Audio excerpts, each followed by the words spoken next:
Welcome to First Strike here on VSiN. I'm your host, Dave Ross. For the next hour, we're going to break down a very interesting card post-pay-per-view. We got some biggie boys in the heavyweight division here. Jailton Almeida against Jairzinho Rozenstruik, biggie boy himself, in the main event. So we'll get to all of that here with our experts, Lou Finocchiaro, Nick Kalikas, Dan Vreeland, and Kuhn on the program today. I do want to put a bow on the edition of last week's First Strike conversation we had about UFC 288 and what a main event it turned out to be between arguably the best bantamweight now in the world and Aljamain Sterling. He gets a split decision win against the king, the former bantamweight champion of the world, Henry Cejudo. Absolutely marvelous fight there in the main event.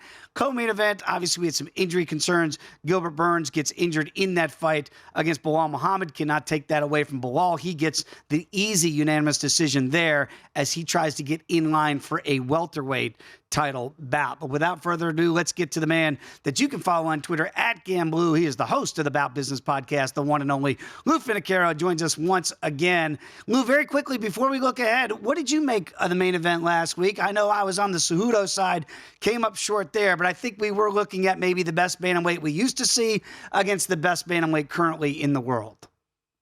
Well, first of all, Dave, thanks so much for having me on. What a great main event. I would say that Cejudo showed me a ton to take on a guy so big, long, tall as Aljo, who's going to eventually be at 145. And let's not forget, Cejudo was once at 125. So I thought Cejudo did a great job. Now, all that being said, I did not score that near a split decision. Ooh. But what that tells you, I think, is that Aljo played a dangerous game by not fighting in that fifth round. I think that you start to play that game, you're really playing Russian roulette. He banked on the fact that this was in his hometown, I guess, and kind of wanted to play evasion in that fifth round. But I don't know if that was the best way for him to go. That said, he wins, he moves on, and we can put Henry to bed, I think. Yeah, maybe Henry didn't know if he's going to retire again after the 3-year layoff. We'll find out what's next, if there's a next for Henry Cejudo, and certainly for Aljo in the bantamweight division. Let's get to the heavyweights this week in the main event, because I don't think we anticipate this one necessarily getting to the cards, potentially 5 rounds here with the big guys here. And they don't come much bigger in the heavyweight division than Jairzinho Rozenstruik here. He's a massive underdog, though, against an undersized heavyweight in Jailton Almeida, who's on a heck of a run right now.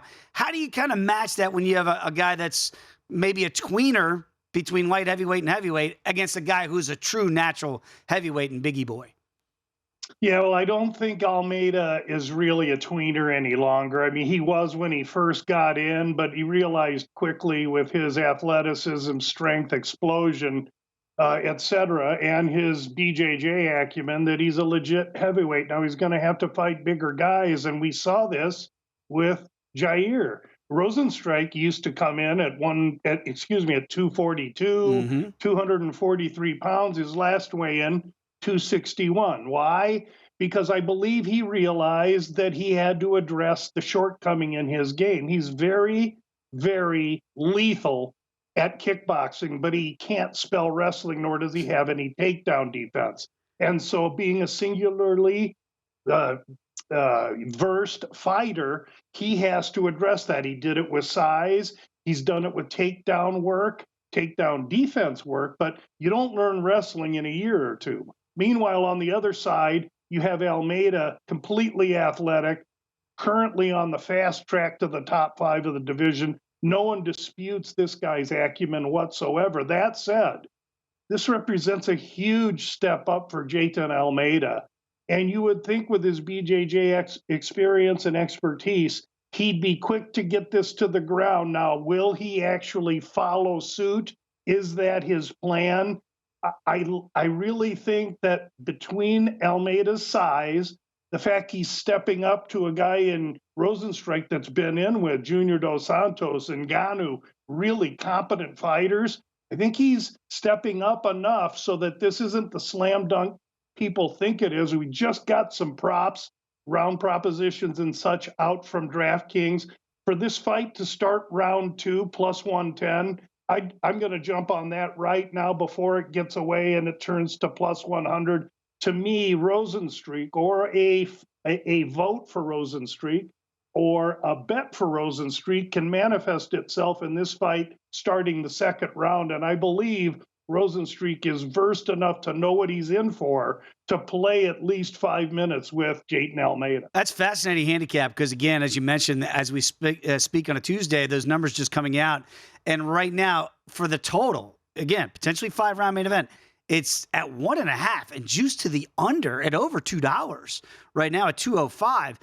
And I know you're going to get to start round 2. Do you think he can survive Rozenstruik here at least 7.5 minutes and potentially that plus $1.65 feels like a juicy number right now if you think that Biggie Boy can at least last and take the younger fighter deeper into the waters? If I could get a plus price on the thing going 4 minutes, I'd take that, Dave.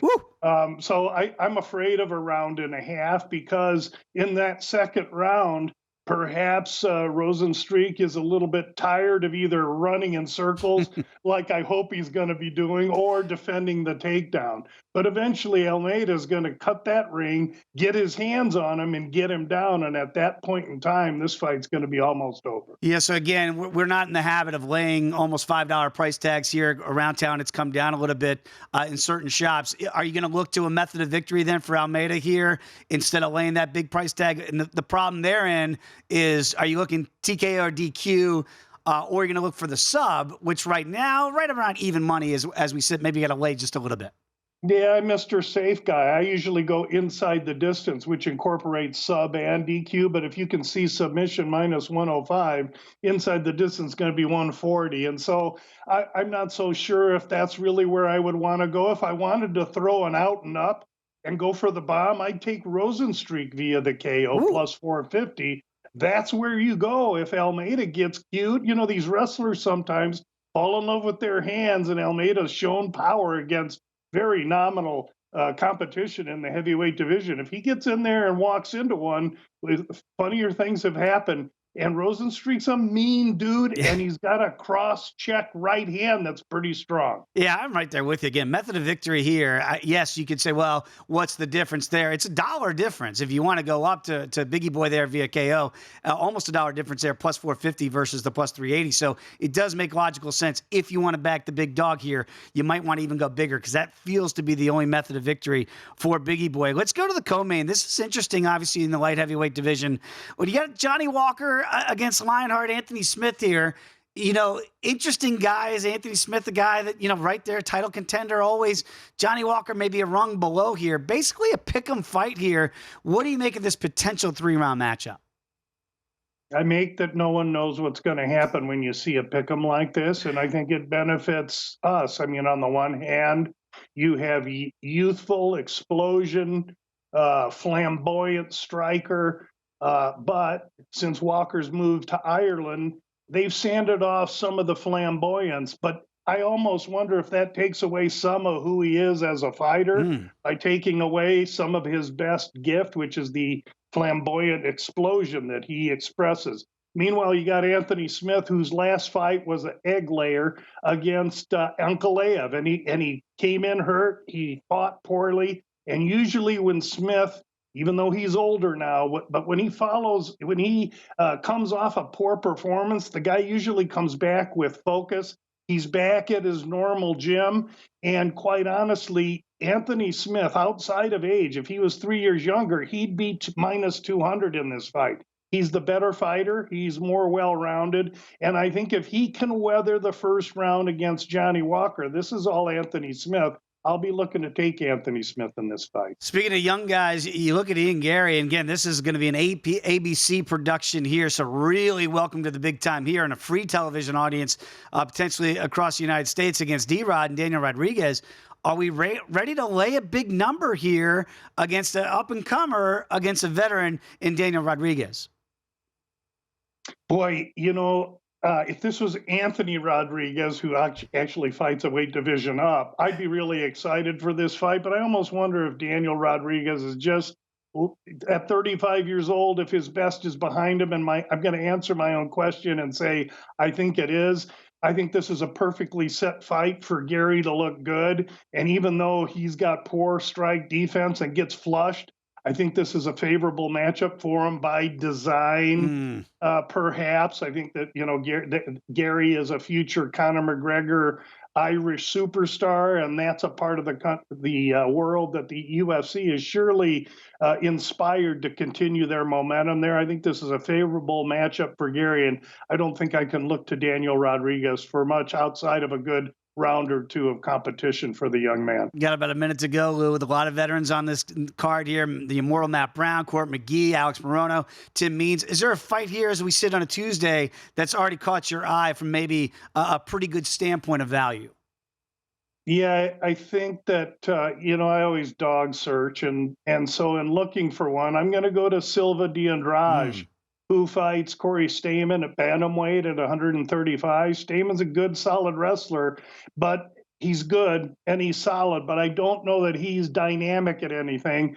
De Silva, a little older in this fight, but man, the guy's explosive. He's mean. He really has tremendous athleticism. And I think if he can touch Stamen, he can get him. And I think he's in a favorable position here, even though he's maybe 2 or 3 years older than Corey Stamen. Bantamweights might be the best in the world right now. That division is absolutely loaded. Lou, we appreciate it each and every week. You know that. And again, give him a follow at Gamblu and check out the Bout Business podcast, giving out winners each and every Friday. When we come back, Nick Kalikas, the man that sets the numbers right here behind me at Circus Sportsbook. That's next here on First Strike.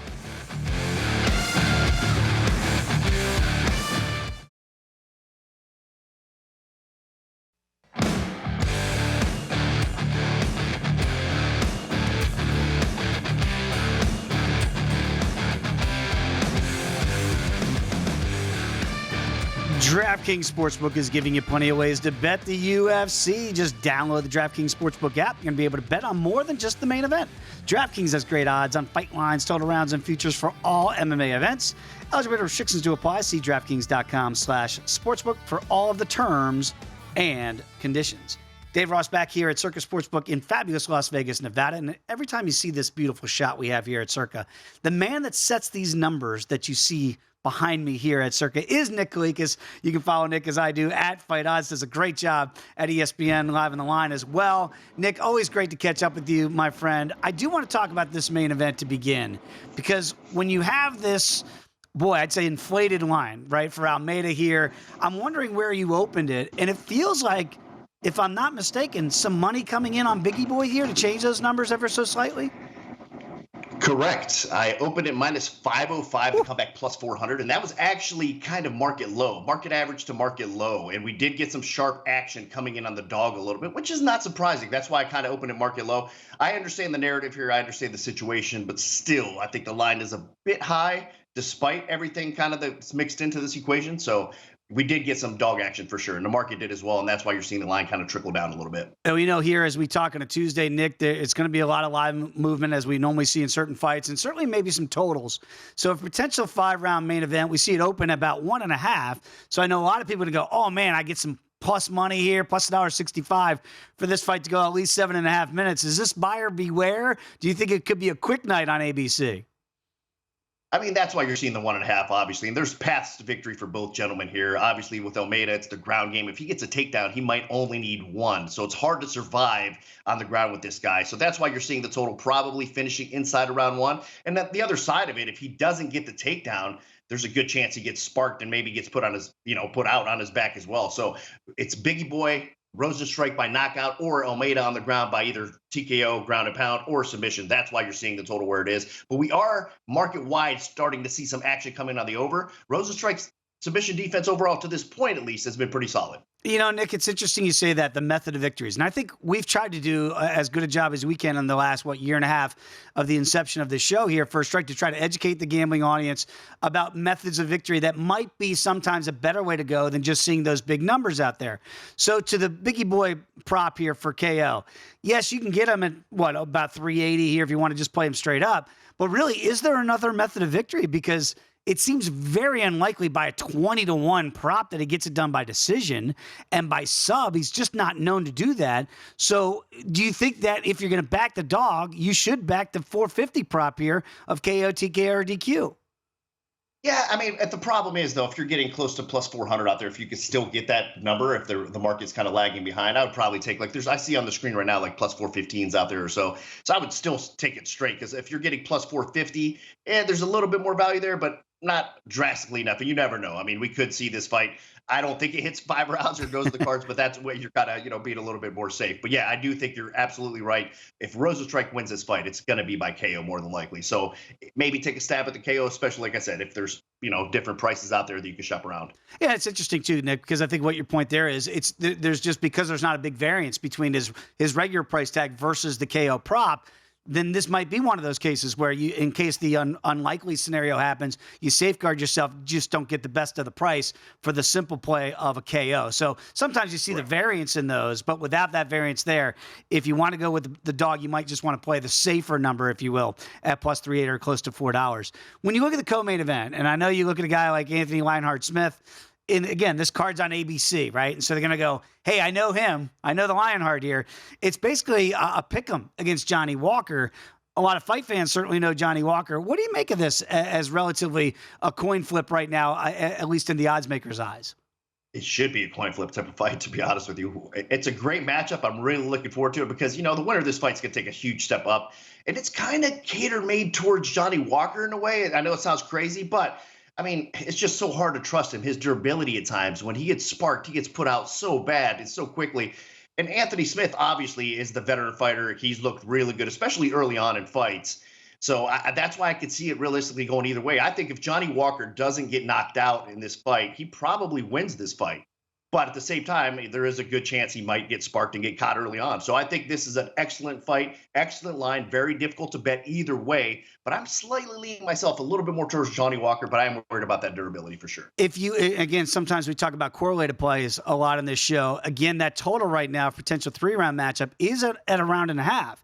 So we do have the possibility, we believe, that this fight might not obviously hit the cards. If you think it's going to hit the cards, you can get 3-1 without picking a winner.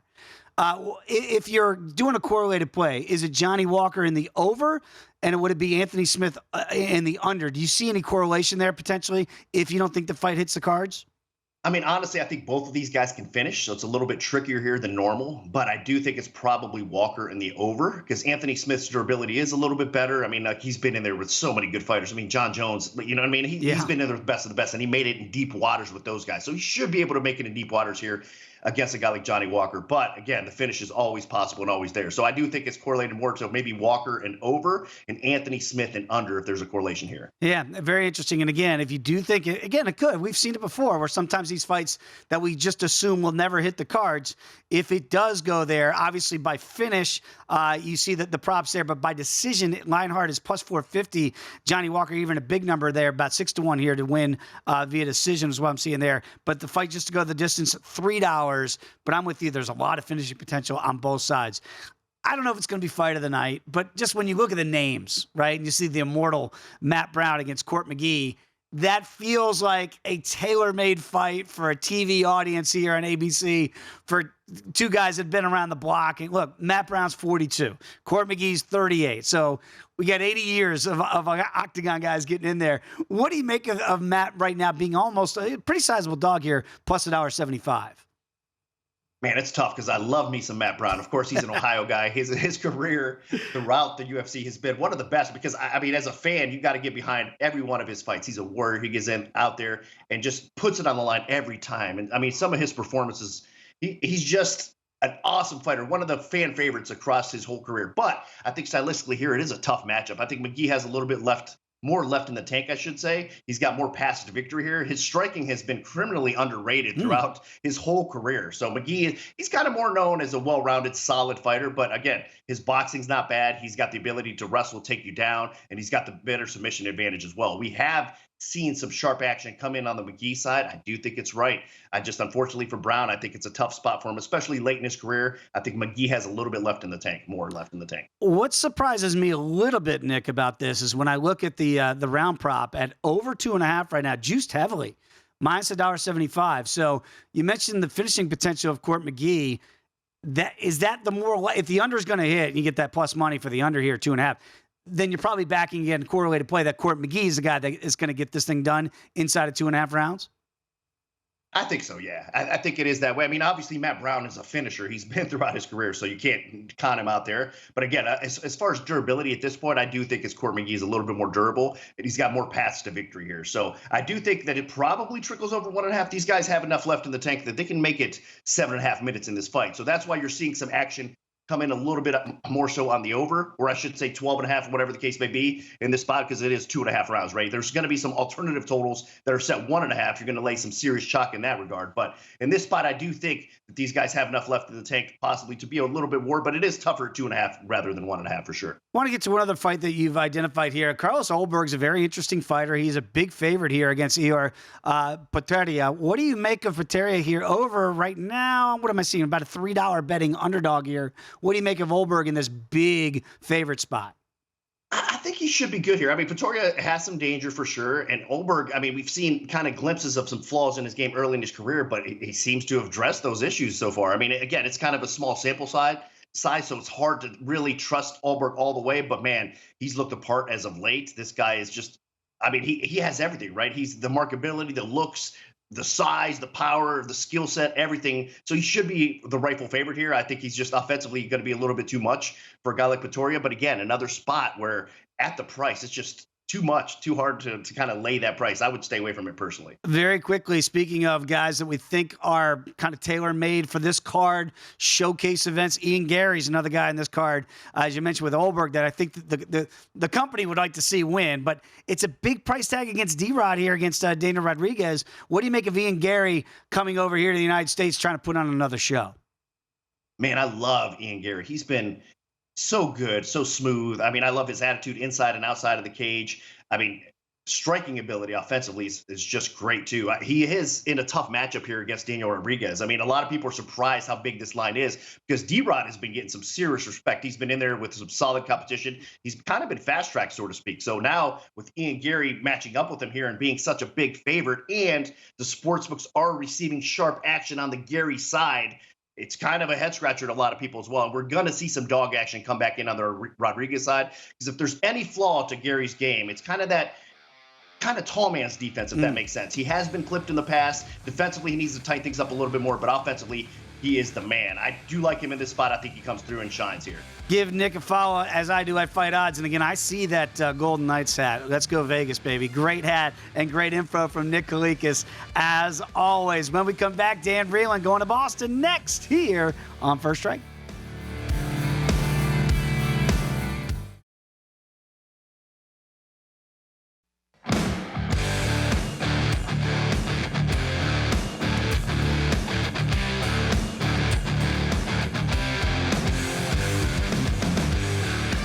There sure is a lot to bet on in the next 30 days, and for a limited time, you can subscribe to VSiN for just $9.99. That gets you insight into daily baseball best bets, NBA, and the NHL Stanley Cup playoffs. Only VSiN Pro subscribers get access to our daily recap of the top plays made by VSiN show hosts and guests. Tools like our betting splits, let you see where the money and bets are moving for every single game, plus a top VSiN experts leaderboard to view betting records, profit, ROI, see which VSiN expert has the current hot hand. Sign up now for just $9.99 at vsin.com/subscribe.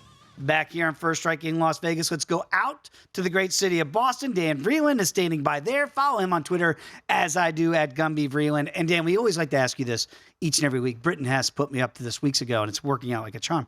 Your fight that you are most intrigued to watch, and then the fight right now that you think you have the best betting value on. Give me the one that you can't wait to see first. Well, I can't wait to see Anthony Smith versus Johnny Walker. And some of that's just because Johnny Walker brings chaos to an already chaotic division. You know, like who doesn't like watching Johnny Walker? He might go in there and throw 6 straight spinning back fists. He might go in there and decide to wrestle. And I don't know which one it's going to be against Anthony Smith, but I can't miss a Johnny Walker fight. So that's the one I'm most excited for. The one I like betting right now the best, it's a little chalky, but I really do think Alex Morono is being overlooked here. You know, he's a $2 favorite, or a little bit better than a $2 favorite against Tim Means. And I think he should be way bigger than that. The guy has gone out there. He won 4 in a row, and arguably you could have said he was on his way to winning that last one against Ponzinibbio before he got knocked out. I don't think Tim Means has got a lot for him, and the fact that you can still get him right around there, really good fuel for a parlay, or even if you just straight up like that number. Yeah, you're right. Morano's one of those guys that kind of maybe gets talked around a lot here in this division. But you're right. Tim Means now 7 years older than Morano. Looks like after that loss to Ponzinibbio, wants to get back in the good foot. It'd be a good victory against Tim Means, a name opponent, that's for sure, on this ABC card. Hey, it's going to be early out there in the East Coast, but that doesn't bother you, I don't assume, because it's going to start at 11:30. So let's get to, on the East Coast, let's get to some of those fights that you do like here in the prelims. And Natan Levy is going to take on Pete Rodriguez here. What do you make of Levy in this spot here against Rodriguez? And do you think that the price is still accordingly not too misplaced, if you will? Right now, he's laying almost $3 here at minus 285. Yeah, no, I think this is badly misplaced. I think Pete Rodriguez has got a huge puncher's chance here. For me, this is a fight that is definitely dog or pass. I think Natan Levy could have a pretty clear advantage if he decides to wrestle, because what we've seen from Pete Rodriguez is, like, first of all, he's a power puncher. He's got pretty good boxing. I think people underestimate him because, like, I mean, look, the two people we saw him fight were Jack Della Maddalena and Mike Jackson. It can't get more polar opposite than those two guys, right? So we don't really know where his boxing at. But I will tell you, he had some counters in there against Maddalena that I really liked. I think he's a pretty good boxer. I think he's a better boxer than Natan Levy. I think he probably has some pretty big holes in his wrestling, but I don't know that Levy's going to go to that. So if this winds up being a boxing match, over plus, like plus 225, plus 230, which I'm seeing Pete Rodriguez at, he's definitely worth a try there. But again, I think this is dog or pass all the way here. All right, so two mispriced certainly for Levy right now, according to Dan. I'm picking up what you're putting down there. I'm not going to lay that 265. I mentioned the early start in the East Coast. You're going to get Jessica Rose Clark to open up this card here on ABC. Lisboa right now is plus money, plus $1, even money rather. Jessica Rose Clark minus $1.20 is a small favorite. What do you make of this first fight in the card? I think you got to go get that number on Lisboa right away if you want to keep it, because it is not going to be that way for very long. She started as a pretty big dog in this fight, and she's gotten down to almost even. I think it's because people are starting to find out a little bit more about her.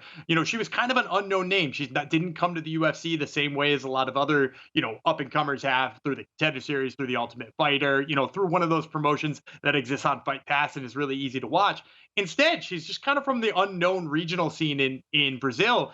And what I've seen from her is she's a fantastic Muay Thai specialist. She looks really good on the feet. In the clinch, she's deadly. And in addition to that, she's got really great takedown defense. I think she's going to be faster than Jessica Rose Clark on the feet. I think she's going to be sharper than Jessica Rose Clark on the feet. And I actually think she's probably going to wear on Rose Clark in the clinch, because she looks exceptional in that area. So I like Lisboa quite a bit at this point. And again, if you could still get her as the underdog, good for you, but she's going to be a favorite by fight time. Wow, that number's going to flip. Yeah, that's a great advice right there. So if you like the dog right now, even, it's probably going to have to lay some money before you get to Saturday in Charlotte. Let's stay with the women here. And Mandy Baum, she's coming in here, a couple losses here to begin her UFC career, and right now a dog at plus $1.65. Yeon Kim here is minus $1.95 here.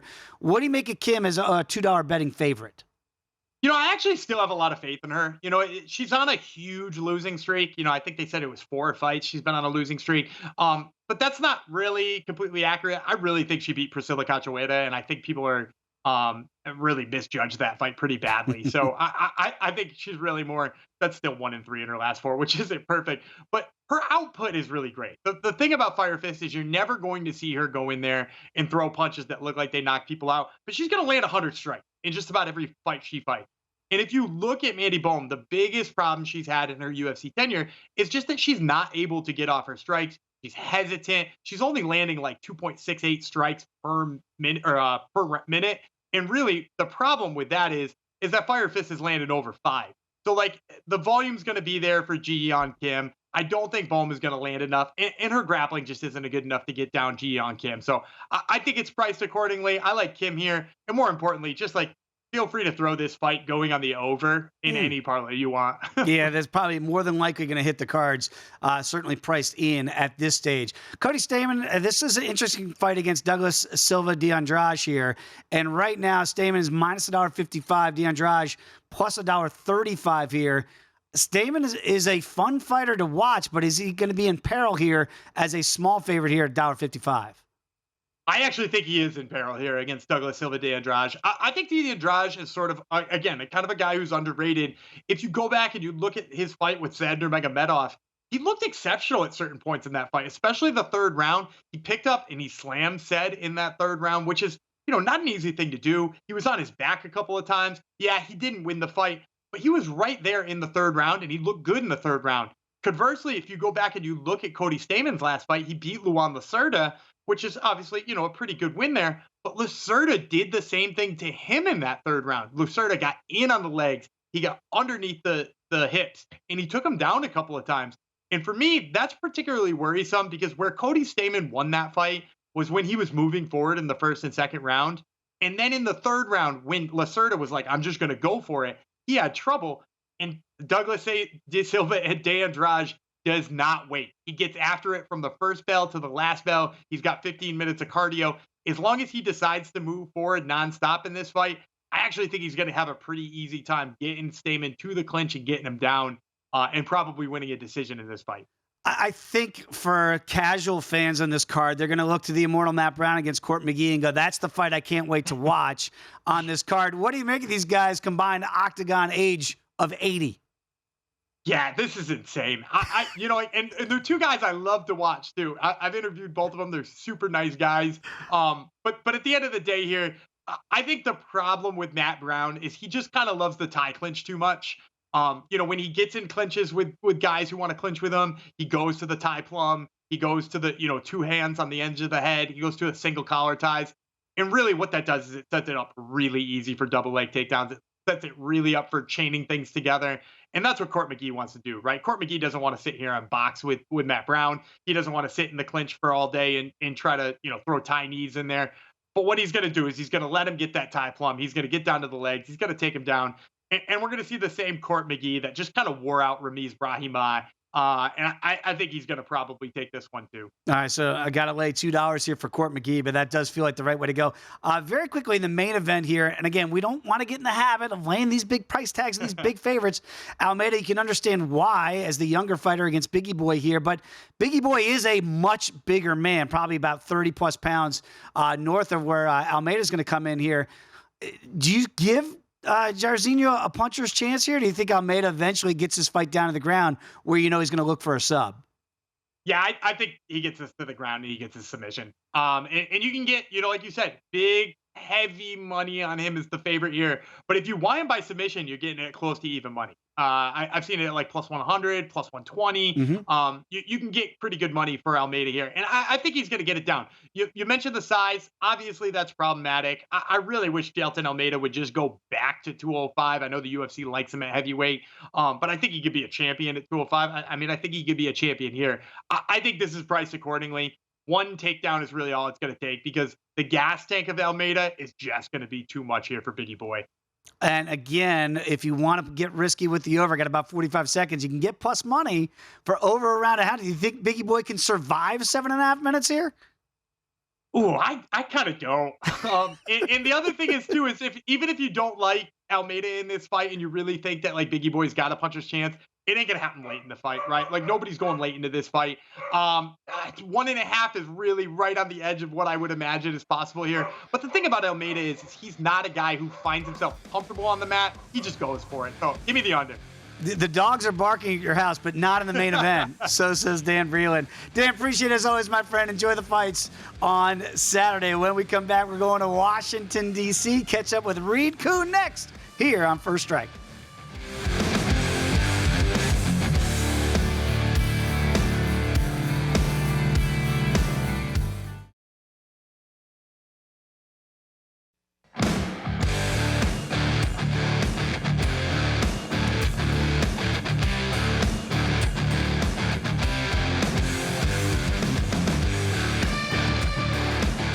We roll on this edition of First Strike here on VSiN, and I said going to break that we're going to go to Reed Kuhn, as we always do, in Washington, D.C. No. Not this week. Reed is on the move in New York City. Reed, what's taking you to the Big Apple? Well, by coincidence, it's not the sports gambling conference that's going on in New York this week. Just a little bit of business, visiting some office, visiting some folks in the tech sector. but I'm itching because I was on a plane and people had the gear, BetMGM, everything else. So I know they're all in town, 6,000 people, and I used to speak at that conference, but I'm not doing it this time. Yeah, that's awesome. Well, I'm sure the Big Apple is happy to have you. It's going to be an interesting fight card down there in Charlotte on the East Coast this weekend. It's going to be an early start for everybody, certainly out here out west, 8:45 our time locally in Las Vegas. But when you look at the main event, and again, I think you do a great job, and again, give Reed a follow, as I do, a Fightnomics, the author of a book of the same name. We don't like to lay big numbers because we know in the portfolio you lose one of those big numbers here, and that could really ruin not just your card but maybe your month from gambling purposes. So Jailton Almeida is a 490 favorite here against Biggie Boy Jairzinho Rozenstruik. Is there another way that you want to go at it, or do the numbers support the big number here for Almeida? Well, I think they do support Almeida as a big favorite. He is a legitimate ground threat. He's dominated everybody in 4 fights so far. And Rozenstruik has struggled when he deals with a competent grappler. So stylistic contrast to the extreme also because it's at heavyweight. Now, Almeida, I think, is going to get this down. He wastes no time for takedowns. He averages only about 10 seconds between takedown attempts. So he's not going to mess around with Rozenstruik on the feet. He's going to get it up to the ground, and that's where the finish comes. But the problem is that we don't know if it's going to be a barrage of strikes, if it's going to be a submission. So you almost have to go with the inside the distance prop for Almeida. And yes, you can bring that price down. You're still going to be laying some juice, though, which makes it kind of a parlay fodder. I'm right there with you, Reed, because I was trying to handicap this one before we were speaking here on First Strike, and I was going, boy, you could get in that tricky spot. Yes, by sub feels like the way to go with Almeida here, laying $1.05, but you could see where Rozenstruik maybe turtles up, and Almeida could get that K or TKO or DQ. So to your point, instead of getting tricky with the sub or the KO, you might want to look at inside the distance, even though you won't get as good a price tag. I know the models might not be out yet for the total here, but it is juicy if you think they can survive 7.5 minutes. Is there the potential, or do you think it's going to be one of those, man, we're probably looking at a 5 minutes tops and somebody's going out in that very first round in the main event? This is one of the most extreme matchups I think I've seen just on paper. Some of Almeida's numbers are absurd. And again, that's because you're dealing with some guy who's just ripped through competition in 20 minutes. That's all it took him to finish 4 different people. So he's been into the second round twice. He's never left the second round. I do think this ends either in the first or towards the end of the first if it's going to be a striking finish on the ground. But let's assume that Almeida doesn't get that first takedown. He is susceptible. Rozenstruik does have a big hook that he can drop someone with. I don't think that'll happen. I think Almeida is going to be ready for it. But an early submission, an early ground finish, round 1, that's probably the scenario here, but I'm going to just go with that prop angle and use that for parlays. All right, so again, maybe the under, even though it is juiced a little bit, that might be the way to go here for a round and a half. Let's get to some other fights that you've already found some value in here on a Tuesday before those numbers really drastically change. When you run the models on Cody Stamann, I know you have a lot of data on him, against another veteran here in Douglas Silva de Andrade. What do you make of de Andrade right now? A small dog, Stamann right now minus $1.55 I'm seeing across the betting market. Yeah, I do like the wrestlers. And just looking at these two guys, Stamann has twice the ground control time as de Andrade. And that's enough for me to think that he's going to have the ground advantage, and he's probably going to want to take it there. On the feet, it's kind of a wash. Now, Stamann is significantly younger, but he doesn't hit as hard. Now, he's more accurate. He's more technical, I guess, with better defense. But these guys, neither one of them really puts on a crazy pace. I think they'll be relatively evenly matched on the feet. Andrade still is dangerous. He has 6 knockdowns at bantamweight and a knockdown rate that is well above the division average. So I don't think Stamann wants to stay there, but Stamann is also not very damaged, hasn't taken any knockdowns yet. I wouldn't expect him to go down easy. So I think he survives the stand-up long enough to set himself up for better success on the mat. And that's when I go back to the wrestling roots. The data just loves a wrestler, and I think Stamann is a decent value pick with a pretty affordable price here. And also to that end, Reed, if you're looking for finishing potential here, the over it's juiced here 2.5 rounds in this potential 3-round matchup, over $2 right now to go over 2.5 rounds. Would you look for a correlated play for the wrestler if maybe he can't get de Andrade out of there, that maybe Stamann by decision could be another way to maybe even shorten that price tag and turn it into a positive?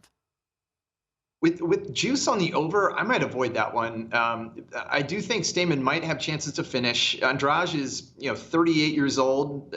He's getting on. He's taken some damage over the years, and he could be open to a finish by strikes. But this one is priced in such a way that it's so affordable to go with the side that I don't want to get too cute and try to pick the outcome because that's just inviting some issues and some error. Yeah, absolutely. And I think that's a really good lesson out there to Reed's point here. If you don't think there's value there to playing it, because again, it's over $2, juice to the over, then just look to the shorter number for Stamen just to get the outright victory here, about a minus $1.55 on a Tuesday. Young fighters are intriguing fighters. Certainly Ian Gary is just that. Very, very intriguing, right? Coming back over, and I know a lot of people want to make him to be the next kind of Conor McGregor and that sort of thing in the Pride of Ireland. What do you make against D-Rod here? We know how tough Daniel Rodriguez can be, but sometimes his inactivity inside a 3-round fight can be frustrating as a betting underdog. Is Gary, is this an inflated price at 285, or do you think it's rightly priced that way?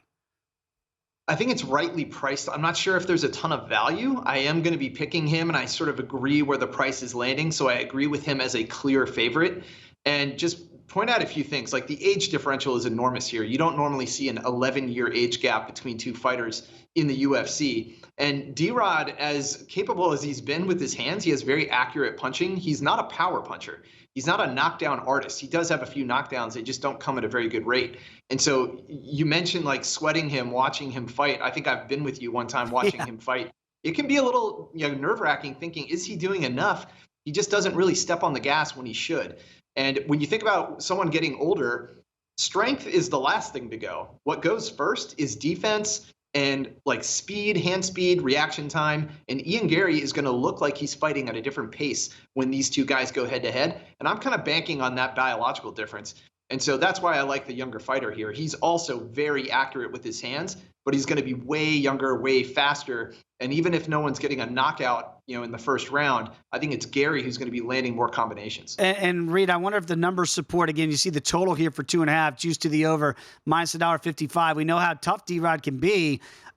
Gary's going to be very fast, certainly against the 11 years his senior here in Rodriguez. Is there finishing potential? The under right now is plus money, plus $1.25.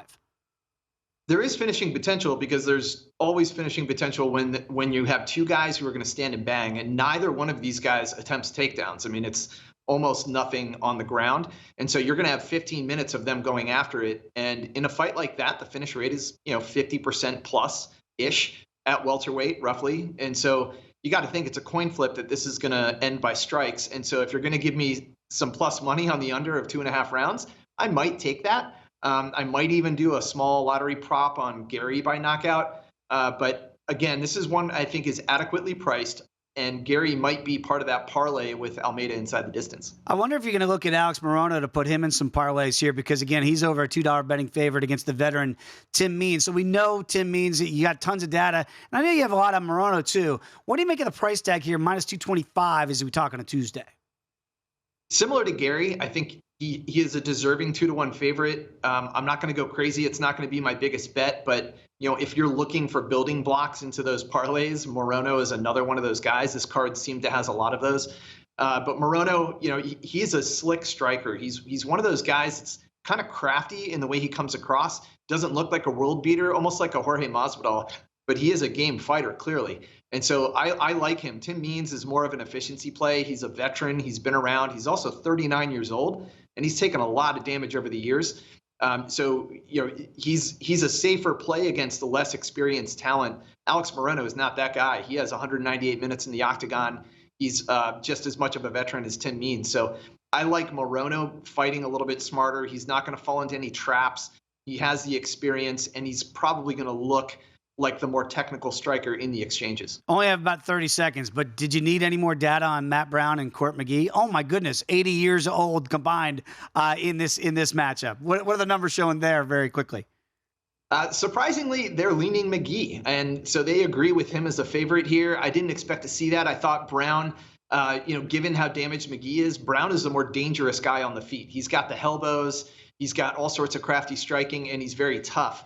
But I think it's the wrestling of McGee and the pace of McGee that makes a difference. The guy will step on the gas. he will win the rounds. Great numbers, as always, Reed Kuhn. Enjoy New York, my friend. We'll catch up again next week. Want to thank Reed, Dan Vreeland, Nick Kalikas, and Lou Finocchiaro, and, of course, Rob Moreno and Britton Hess doing a great job putting this show together. Cash some tickets. Enjoy the fights. We'll see you next week right here, First Strike on VSiN.